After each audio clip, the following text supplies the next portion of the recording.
सरकार मराठा आरक्षणाच्या पूर्णपणे बाजूने आहे आणि हायकोर्टामध्ये मराठा आरक्षणाच्या संदर्भात जर काही निर्णय झाला असेल तर त्या निर्णयाला आम्ही सुप्रीम कोर्टामध्ये दाद मागू। कुठल्याही परिस्थितीमध्ये मराठा आरक्षण टिकेल अशा प्रकारचे सगळे उपाययोजना आम्ही करू। जर काही त्रुटी दाखवल्या असतील तर नागपूरच्या अधिवेशनामध्ये कायद्यामध्ये त्या त्रुटी दूर करू, पण कुठल्याही परिस्थितीत राज्य सरकार मराठा आरक्षण हे टिकलं पाहिजे, ते राहिलं पाहिजे याकरता पूर्ण प्रयत्न करेल।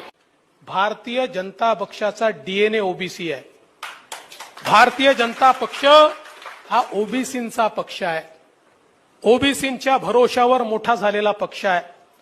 आजही समाजातला शोषित पीडित ओबीसी समाज, संख्येने छोटा असलेला मायक्रो ओबीसी समाज, वंचित ओबीसी समाज, या ठिकाणी 12 बलुतेदार हे सगळे भारतीय जनता पक्षाचे मतदार आहेत, हे भारतीय जनता पक्षाला मानणारे आहेत। एवढीच माझी अपेक्षा आहे की कुठलेही आंदोलन हे लोकशाहीच्या चौकटीबाहेर जाऊ नये।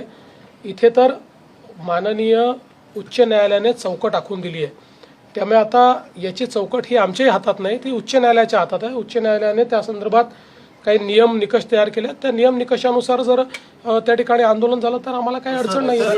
केवळ वेळ काढण्याचं धोरण आहे। माझं स्पष्ट मत आहे की यांच्या मनात आरक्षण देणं नाहीये। अपवादात्मक परिस्थिती सिद्ध करण्याचा अधिकार राज्याला मिळणार असं म्हणायचं का? आहेच, राज्यालाच अधिकार आहे। बरं, ज्याला करायचं नसतं ना तो असं करत असतो। बघा, असं म्हणतात ना, where there is a will there is a way, and where there is no will there is survey and report.